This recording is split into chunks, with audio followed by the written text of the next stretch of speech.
Bonjour à toutes et à tous et bienvenue dans cette exploration de l'Internet à la maison. Exploration qui va nous donner l'occasion de parler de plein de choses comme le routing IP, les interfaces réseau, les passerelles, le NAT, le PAT, le LAN, le WAN, la notation CIDR et plus encore. Cette vidéo, c'est un focus sur les bases du routing IP, mais à l'échelle du réseau domestique connecté à Internet, donc en gros à l'échelle de votre appartement ou de votre maison. C'est parti. Moi, chez moi, j'ai un PC et son IP c'est 192.168.1.2. Mon PC, il est relié par un câble Ethernet à ma box. En fait, mon PC, il est surtout relié au switch que contient ma box, sur lequel j'ai aussi branché le PC de ma fille. Ce switch, associé au point d'accès Wi-Fi également présent dans ma box, il définit le territoire de mon réseau local, de ma petite LAN maison. Mon réseau local, il se note 192.168.1.0/24. Cette notation, on l'appelle la notation CIDR. 192.168.1.0, c'est l'adresse du réseau lui-même, et le /24, c'est sa taille. Je vous explique. 192.168.1.0, c'est donc l'adresse du réseau. Et ça, on le note en binaire 11000000. Et puis la suite qui est là. Dans un réseau local, toutes les IP commencent par la même séquence de 0 et de 1, et le /24, c'est le nombre de bits concernés. Dans mon réseau local, toutes les IP vont commencer par les mêmes 24 premiers bits. On a planté le décor, maintenant on peut parler du routage. Pour résumer tout simplement, Internet, c'est un gros tas de réseaux interconnectés, et ce qui connecte les réseaux, ce sont les routeurs. Quand on envoie un datagramme IP sur Internet, ce datagramme, il passe de routeur en routeur jusqu'à atteindre sa destination. Quand un routeur reçoit un datagramme IP, il consulte sa table de routage pour savoir à quel routeur il va le transmettre. Mon PC, c'est peut-être pas un routeur, mais il en a quand même bien une de table de routage. Cette table, elle lui permet de savoir quand il doit envoyer un paquet sur le réseau, vers où il doit le faire. Le trafic destiné au réseau local 192.168.1.0/24 est envoyé directement sur le réseau local.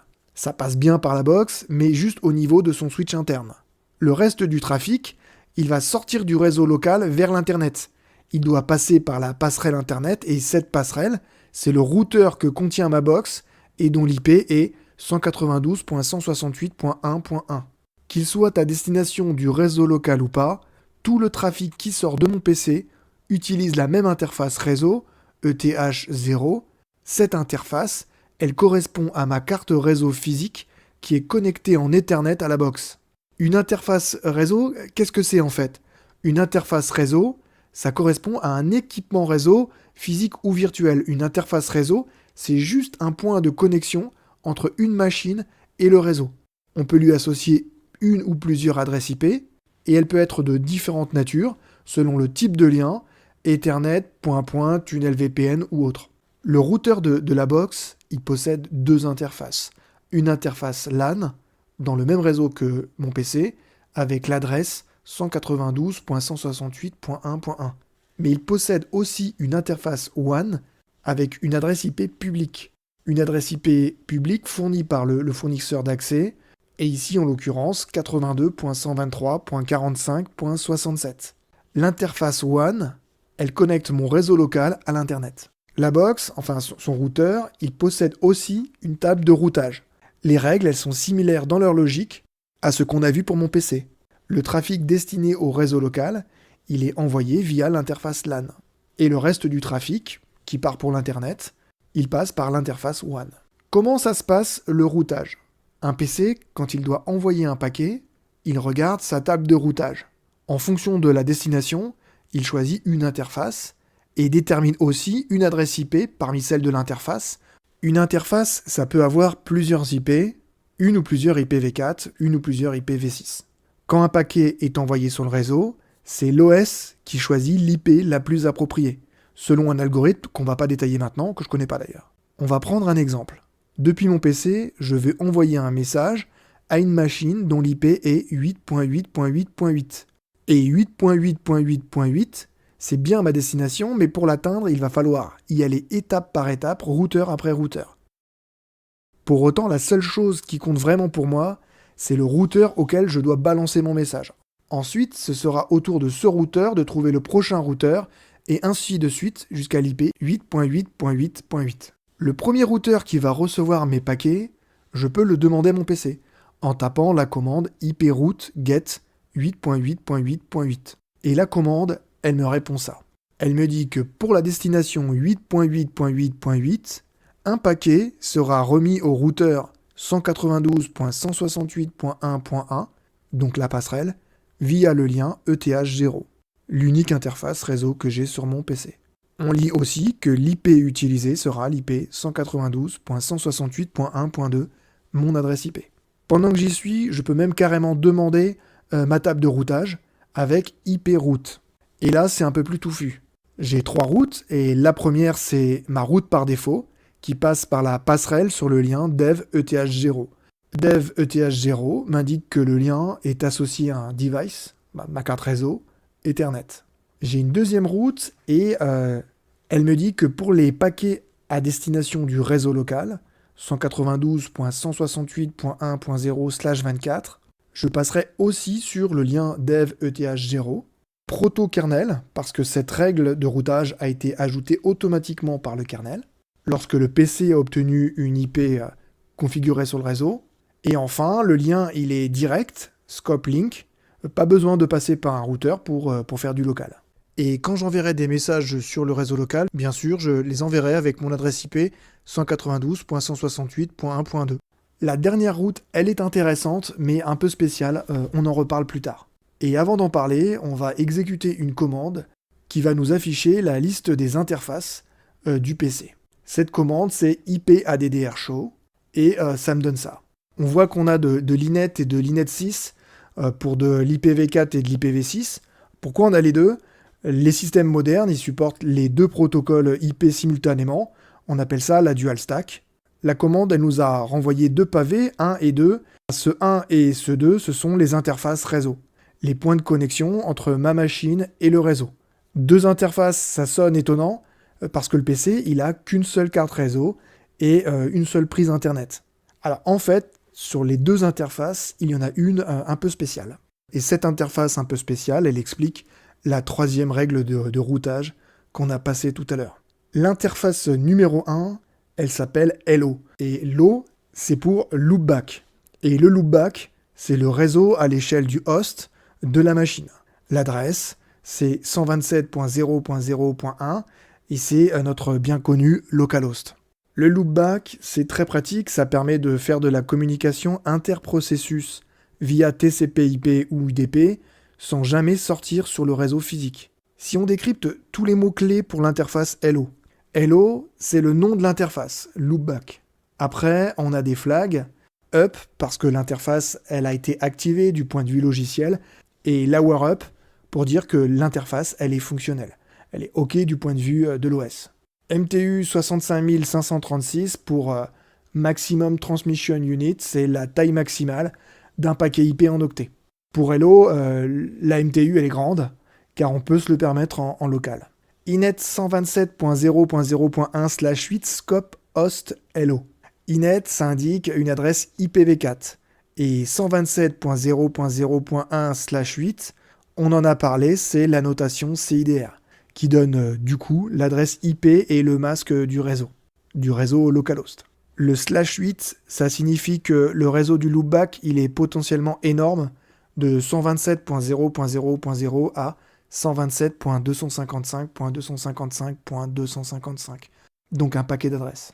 Valide LFT Forever et Preferred LFT Forever, ça nous indique que l'IP, elle sera toujours valide, et ce sera aussi notre IP préférée pour le local pour toujours.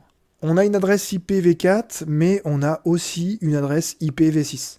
Si vous avez compris tout le petit baratin de l'IPv4, vous avez compris celui de l'IPv6, la différence, c'est le format de l'adresse. Et l'adresse choisie pour localhost qui est 2.2.1/128. En IPv4, localhost, c'est un réseau, même si on a des chances de n'utiliser qu'une seule adresse. Mais attention, en IPv6, c'est juste une adresse.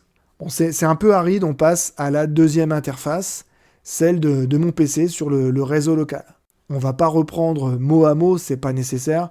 On va juste s'attarder sur quelques points. Déjà, la première ligne, ETH0, 2 points, une suite de flags. Et dans les flags, on voit broadcast. L'interface, elle peut envoyer des trames broadcast IPv4. Multicast, elle supporte le multicast IPv4 et IPv6. Up, l'interface, elle est activée. Et Lower Up, le lien physique, il est actif. Le câble, il est branché. L'adresse du broadcast pour IPv4, on peut la lire ici, c'est 192.168.1.255. Quand on envoie en broadcast, toutes les machines du réseau local, elles reçoivent le message qu'on a envoyé. En vrai, toutes les machines vont recevoir le message aussi en multicast, mais c'est juste qu'il est filtré au niveau matériel, carte réseau ou switch. Du point de vue du logiciel, on peut dire que le message, il n'est reçu que par les abonnés. Et pour s'abonner, la machine, elle doit créer un socket spécial pour indiquer « Je veux recevoir tous les messages envoyés à ce groupe IP multicast ». J'espère que les interfaces réseau, ça vous a pas tué, parce qu'on a encore un sujet à aborder, c'est le NAT et le PAT. NAT pour Network Address Translation et PAT pour Port Address Translation. Le NAT, ça permet de connecter plusieurs machines du réseau local sur Internet, sachant que vos machines en réseau local, elles n'ont pas d'IP public. L'IP public, elle est portée par le routeur. En tout cas, on va partir de ce contexte-là. Le contexte, c'est celui-là. On a deux machines qui sont sur le réseau local et on a la machine du bas, là, ici, la 192.168.1.3, qui souhaiterait envoyer un message à une machine distante qui ne se trouve pas sur le réseau local, qui est accessible via Internet et dont l'IP est 8.8.8.8. Le paquet qu'envoie la machine, il va être envoyé de la part de l'adresse IP locale à l'attention de l'adresse IP 8.8.8.8 et on est sur un paquet TCP/IP, donc on a à la fois des IP et des ports. Le message, il doit aller taper le port 80 de l'IP destination et il est envoyé depuis le port local 14020. Et le message, il doit passer par Internet. Donc la machine l'envoie au routeur. Le routeur, il voudrait bien envoyer le message sur Internet, mais les paquets dont l'IP d'origine est une IP locale, ils ne peuvent pas être routés sur Internet. Donc il doit trouver une solution. Et cette solution, elle est simple. Il va remplacer dans le paquet l'adresse IP d'origine par la sienne. Le paquet, il va l'envoyer de sa part. Le paquet peut passer de routeur en routeur et atteindre la machine 8.8.8.8. Jusque-là, tout va bien. Le souci, on va l'avoir au retour. Le PC 8.8.8, il a une réponse à envoyer. Alors tout simplement, il va l'envoyer de la part de son IP 8.8.8.8 à l'attention de l'IP1 avec laquelle le routeur a envoyé le message. Et le port qu'il va indiquer en destination, ce sera le port 14020, celui qu'il a pu lire dans le message qu'il a reçu. Le message, il a une bonne tête, donc il va pouvoir revenir jusqu'au routeur. Et là, on y est presque, mais le routeur, il faut qu'il identifie vers quelle machine du réseau local doit être transmis le message. Il pourrait se baser sur le port, puisque la machine 192.168.1.3, elle a envoyé le message initial depuis le port 14020.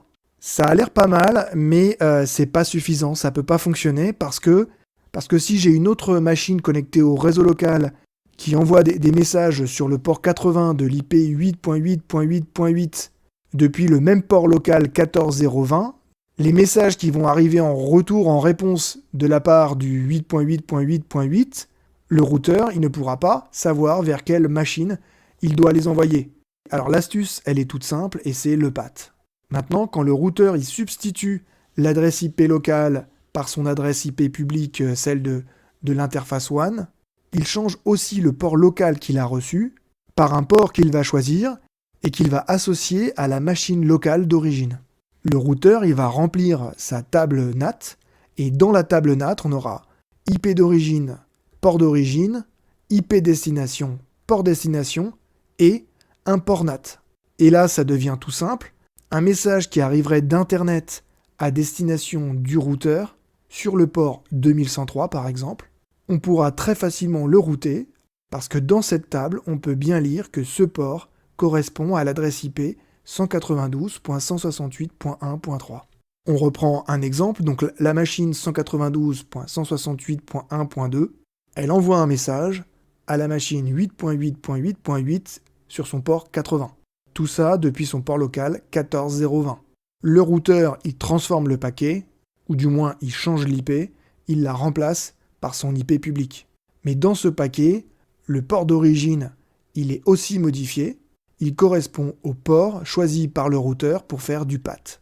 Un paquet envoyé depuis le port 14020 de l'adresse locale 192.168.1.2, quand il se balade sur Internet, on le voit plutôt comme un message envoyé depuis l'adresse IP 82.123.45.67 depuis le port 2102.